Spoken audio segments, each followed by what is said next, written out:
Tony, thank you for joining us today. Thank you, Margot. And good evening, good afternoon, good morning. Thank you to everyone online who's joining today for the workshop. Today we're going to look at a project-based approach to CAD conversion. And in the next 30 minutes, we're really going to look at a few topics related to CAD conversion. So this is going to be a broad overview. We're going to do a brief look at the ITI technology called Proficiency and what that is for those that may be unfamiliar. And then we're going to look at how CAD conversion projects have changed in recent years and some of the new technology available, and specifically how a project-based approach has become more and more important to bring all the resources together and maximize those resources in the course of a CAD conversion project. For those of you unfamiliar with ITI, we are a global company headquartered in Milford, Ohio, and we have 30 years of experience in a broad range of interoperability solutions, looking at CAD and PLM interoperability and data quality. And today we're going to specifically look at the conversion topic. And in looking at the conversion topic, I wanted to really start out with a brief introduction on what Proficiency is, and really to look at that when you look back over the last decade and more at CAD conversion. The two predominant methods used to be just maintaining the solid geometry in CAD data when moving it from one CAD system to another, and or manually recreating that data. Pros and cons to both approaches, and both of these approaches still fit certain projects. On the solid model only side, generally you're talking about a quick and accurate process, but there's a lot of loss of data detail, specifically not only in the detail in the 3D models, but in the links between them. So getting into the relationship between parts and assemblies and associative drawings.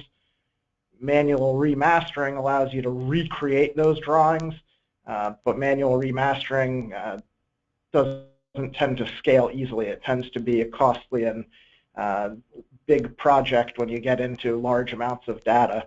So Proficiency is a technology that looked at this and said, can we apply automation to get the good things from manual remastering, and to look at applying automation to improve the quality and the speed of those projects, which in turn should bring down the cost.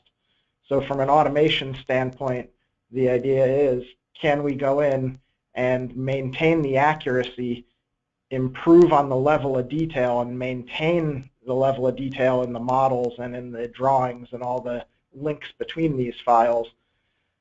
And can we do it in an automated way that's going to improve the quality and make it an easier project to digest?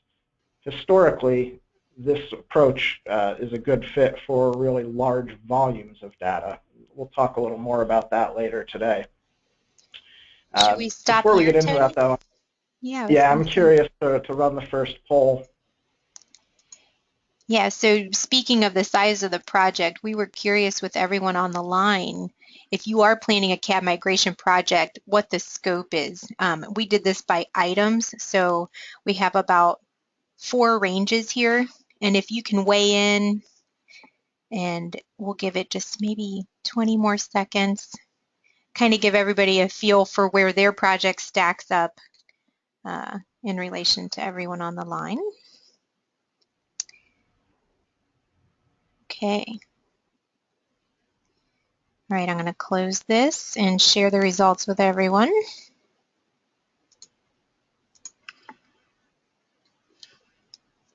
So, boy, it's tied 30% each almost on the first two, up to 10,000 items. But then we've got quite a bit of people in the 100,000, and then of course there's some over, so very interesting. Okay, I'm going to turn it back to you, Tony. Thank you, Margot. So that is interesting. It sounds like we have a wide range, and that ties right into the topic today, which is historically, what are some of the things that we've learned on large projects that we have started to be able to deploy on projects that may not be at the large end of that range. So I think there will be a little something for folks in all those buckets today. The idea of automation and proficiency, we could really get into a lot of detail just on the conversion itself, but at a high level, the idea is the CAD data is much more than just the geometry and the positioning of those parts in an assembly. And so the information that you're seeing here really is looking at, can we use technology to preserve that accuracy of the geometry, but not to lose all of the content behind that geometry. Initially, this was frequently focused on just the feature history of the 3D models. More and more, it's expanded to other information, and especially to associative drawings.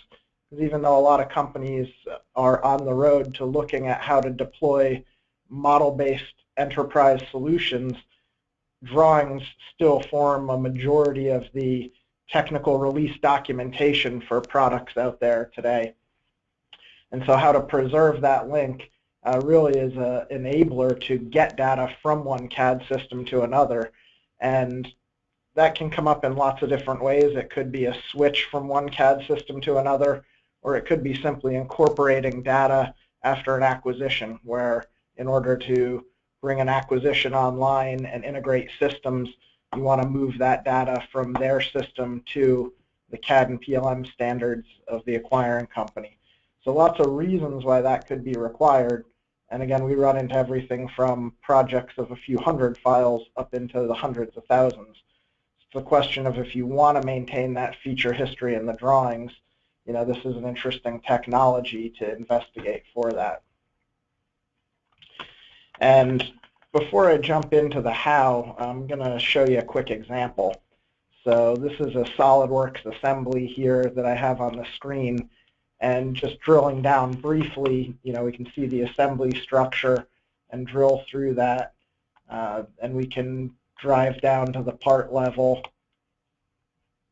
And when we get in there, we see what we expect in most CAD systems as far as the information on how the model was constructed. We can also come in and take a look. This model has a simple example of a 3D drawing, so a native SolidWorks drawing, where the views are defined from the 3D model and the associated notes and detail information. In moving this data to another CAD system, here's an example looking at the carburetor assembly from that drill, and this happens to be in NX. We can see some of those same models that we were just looking at.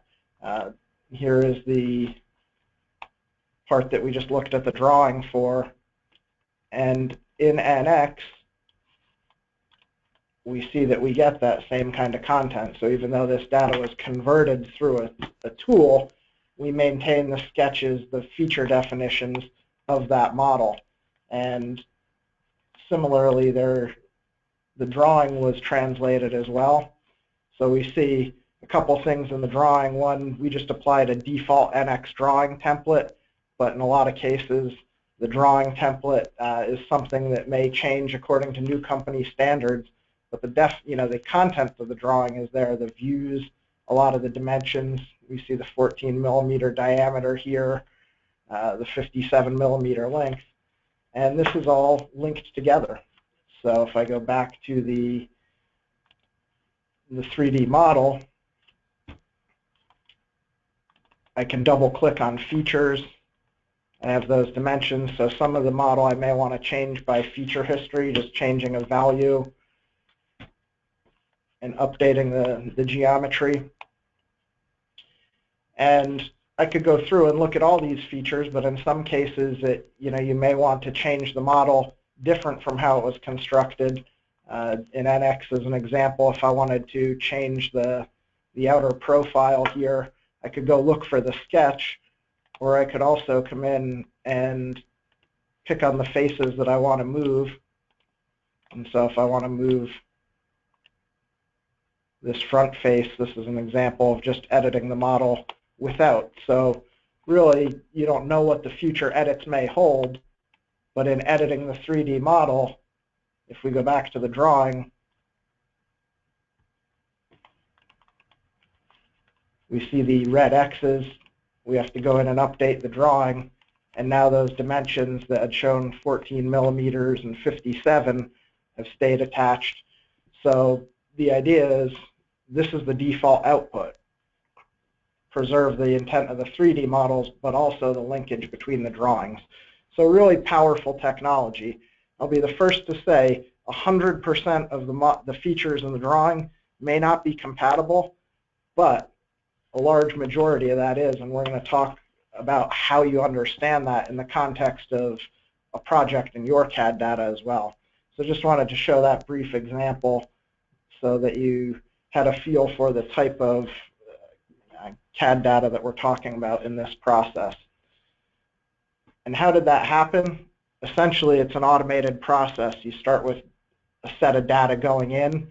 That data, you're bringing out the information from that data, all of the history and content. The Proficiency technology is automatically creating maps. So it's trying to recover all that intelligence that was in the original data and recreate that data.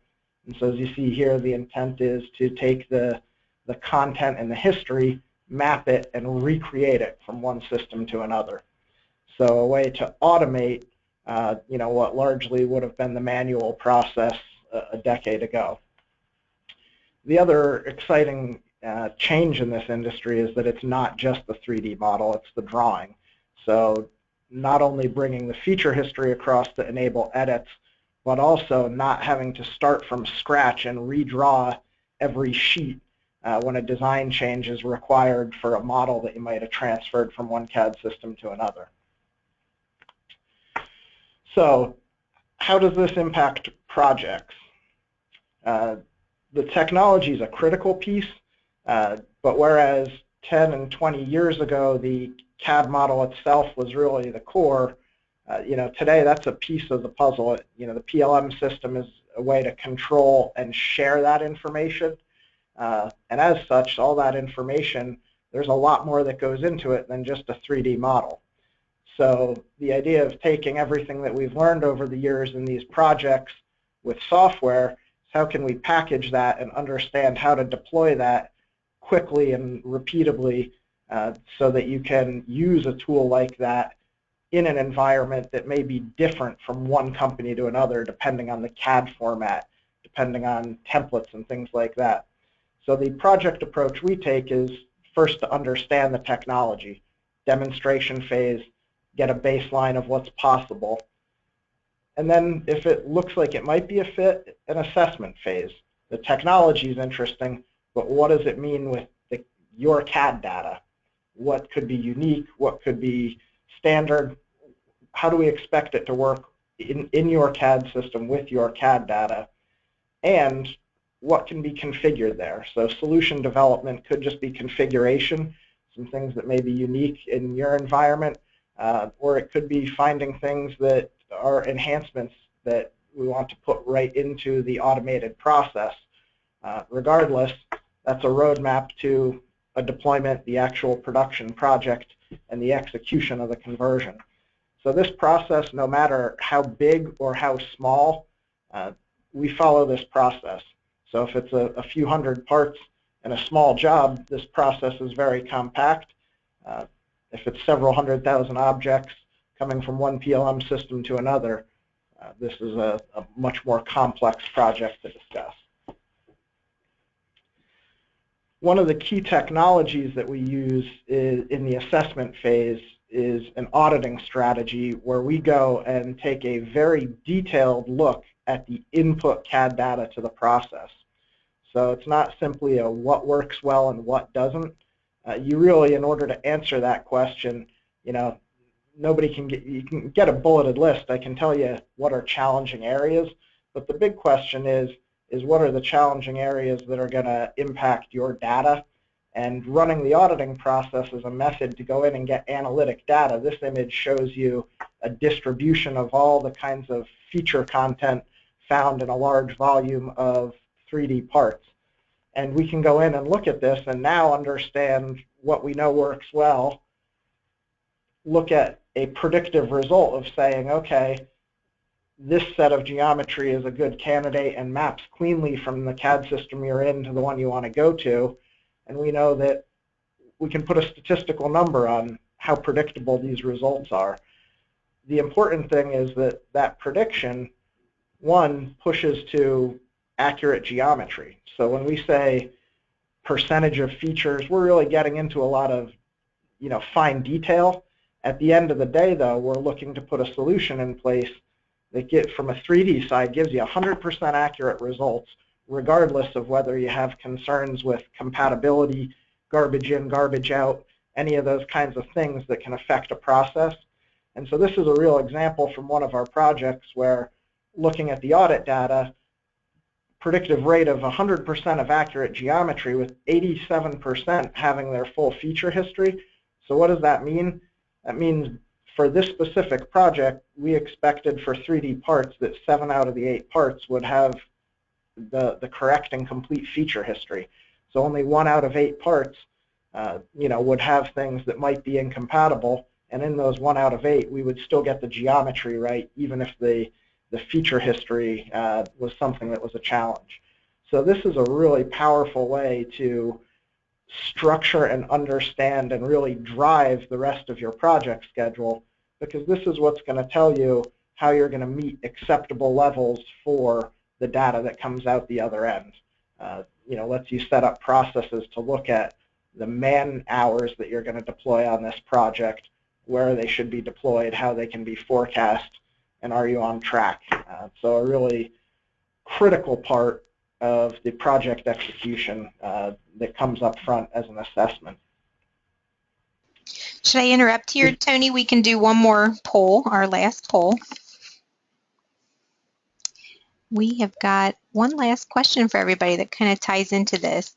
So for your CAD conversion project, which criteria is most important? And I know, Tony, the quality is always important, right? So you did not include that, but time and cost are sometimes things you can weigh, and we will have you guys weigh in on that here. Yeah, and this is interesting from the time, cost, and quality. As Margot says, I hope quality is important to everybody, so we just asked time and quality. Everything's important, but really the question is, are you driving to maintain as much content as possible and investing in that, or is it a timing thing, and how quickly can we get this data moved? Because those things, you can't have all three, as is typical in life. You kind of get 2 of the 3 when it comes to time, cost, and quality. Well, let's share what everybody has said here. I'm going to close this up. And cost is the winner. So that is most important out of our crowd today. Very interesting. Okay, turn this back over to you. Excellent, and that's not surprising. Again, in looking at these projects, that's consistent with a lot of feedback we get. It's how can we get the best result, but we have a schedule, and we need to do it under budget. So one of the biggest problems in projects is having to do something over. The old measure twice, cut once philosophy of woodworking. When you get into moving data in a conversion project, one of the most frustrating things is to get to a point where you realize you set it up wrong, you just ran a week's worth of data through some process, and now you fix what you made a mistake on and have to go rerun things. Well, it could be a configuration, or it could be just something you learn down the road. And that's why, again, coming from a project standpoint where you're putting in the effort to scope out up front and understand the impact of the PLM systems involved, where that data is stored, there are several things that are beyond the 3D geometry or the 2D drawing content that are really critical to having reusable CAD data and not just getting a bunch of results that engineering is frustrated with and ends up redrawing anyway. So some of the things you see listed here, file attributes, these can tie into drawing title blocks, certainly critical for synchronization with PLM searches to find data by attribute. System templates often incorporate attributes as well as other things. They could tie into the drawing title blocks and frames.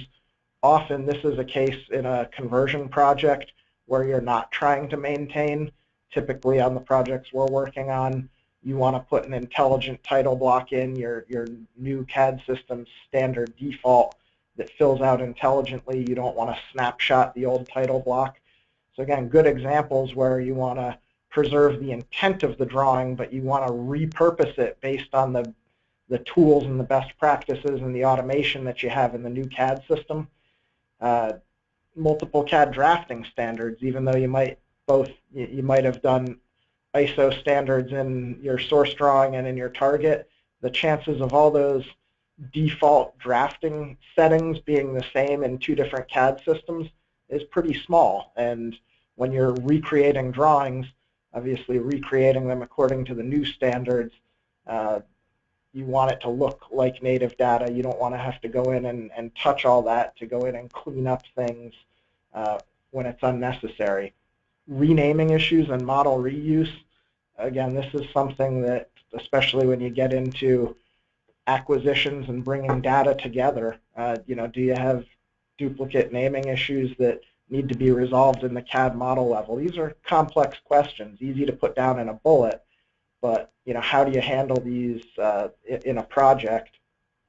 And essentially, from a non-geometric standpoint, these are just a few quick examples. We could talk on any one of these topics for quite a while, but from an attribute mapping standpoint, one, want to preserve the metadata, the attributes, the properties, whatever they may be called in the original data, but you also want to have your new system properties. If the PLM system is expecting a searchable attribute that didn't exist in the original data, how do you resolve that? The example we see here, there's a Title I property that says carburetor plate from that example, Title II that says drill assembly. Well, if we only have one title spot going to our target system, do we concatenate those? So now Title I plus Title II is written to a title attribute.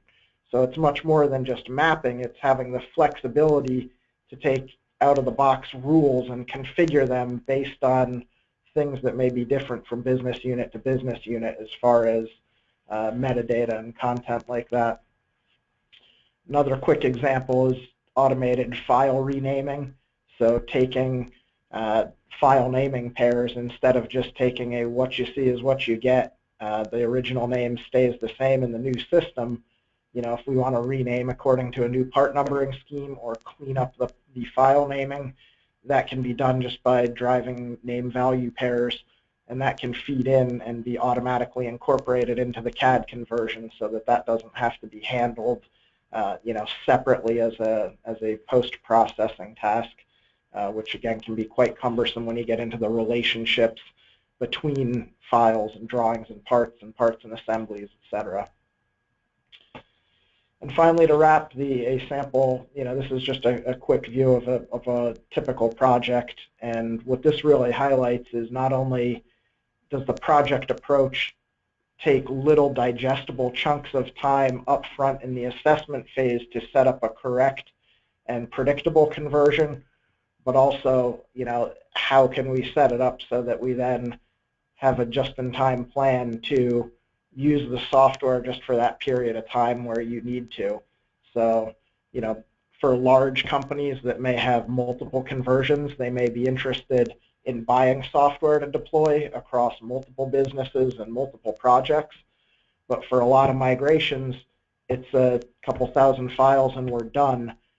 So we've now adapted to license tools for the right period of time so that you can still get access to these powerful tools without having to go to that large deployment, long-term usage that might be well beyond the scope. So another way that we try to bring the cost down and in line with the actual, requirements of each unique project.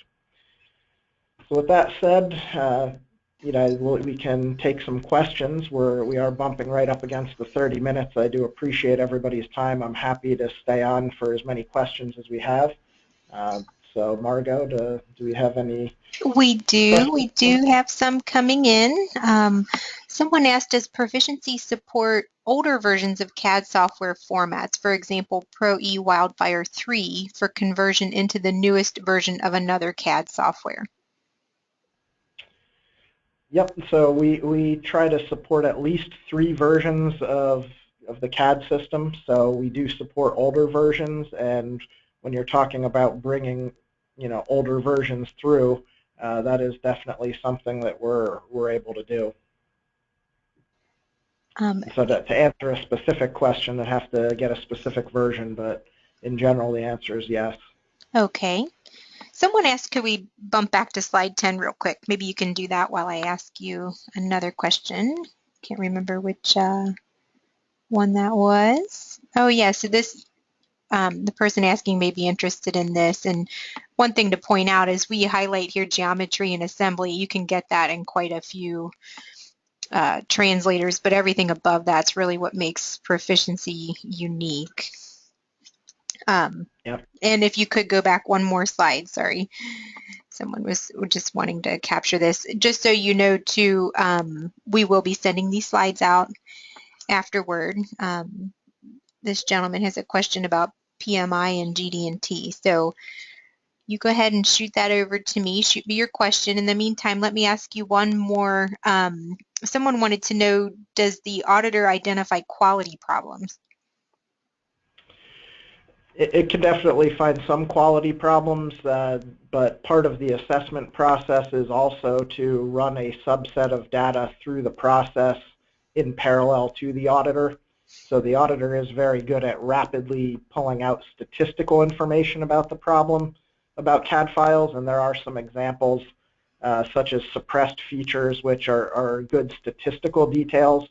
Some quality issues, though, don't come until you actually retrieve the CAD data. And that's why in the assessment process, the auditing looks at a large volume, typically thousands of files to build a statistical assessment, and then we correlate that to a representative sample to look at the actual results in a typical process. So, that's a great question because the quality of data, certainly poor quality in, is going to be reflected in the output.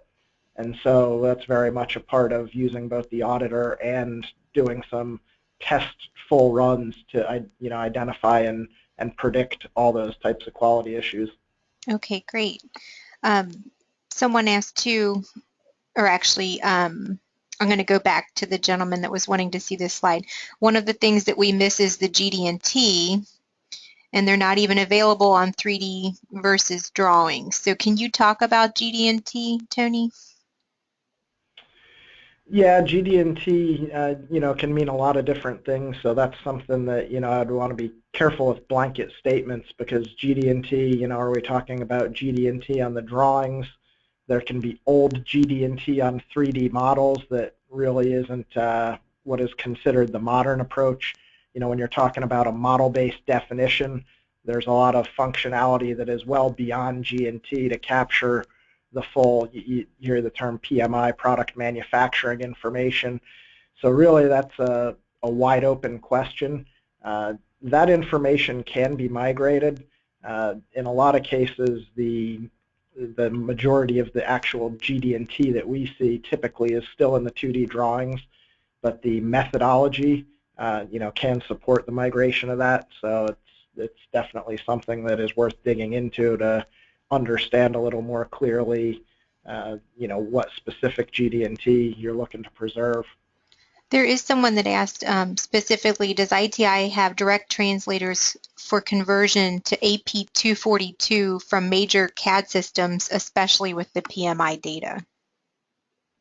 Yeah, no, so Proficiency is not an AP 242 translator. Proficiency could be used to use AP 242 as a mechanism to get from one CAD system to another, so that's a good question. If there was a need to meet AP 242, that's really a different question because AP 242, if I pull forward just to this graphic, is really going to talk about the typical step, which is geometry and assembly structure, but the 242 aspect is going to get up into the PMI definition. And so you're really talking about just a subset and a very different standard. So again, Proficiency is not by itself an AP 242 translator, but if you are looking to do an AP 242 translation, depending on the CAD systems, because again, this is the support for AP 242 is still very much in process by the CAD systems themselves, but assuming the CAD systems can support it, there are some things you can do to use Proficiency to just do AP 242 and not do the feature history. So great question. Also, someone wanted to know, can you run Proficiency inside of a PDM system like Teamcenter? Proficiency has an API so that it can be configured that way. In a majority of cases, even when we look at that, most projects are typically decided to be run outside of the PDM to allow for the conversion process.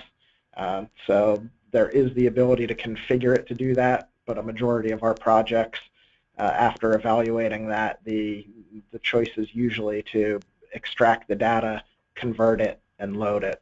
And we do have some automated processes that we can use in the project to incorporate the extraction and the load that are a little bit beyond the scope of just the Proficiency technology. Okay. Someone wanted to know how you deal with duplicate libraries if they already have a library of standard parts. Yep.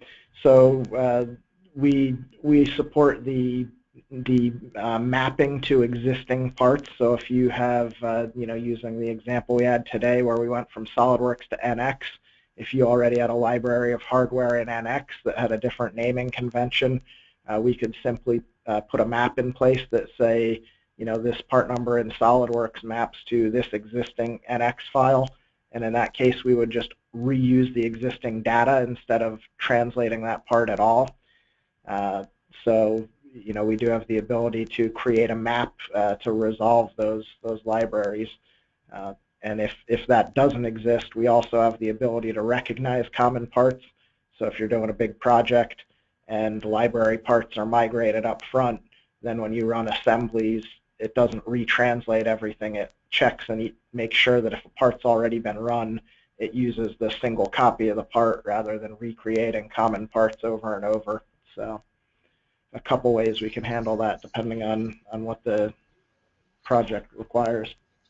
Very good. Well, Tony, thank you, and I'm sorry, everyone, that we've run about 5 minutes over. I'm going to make sure we circle back with anyone else that's sending questions, especially if you have any specific questions you want to ask Tony. He's happy to receive your emails and handle them that way. I will send out a recording and the slides here later today, probably tomorrow morning. So thanks, guys, for joining us. We appreciate it. Thank you.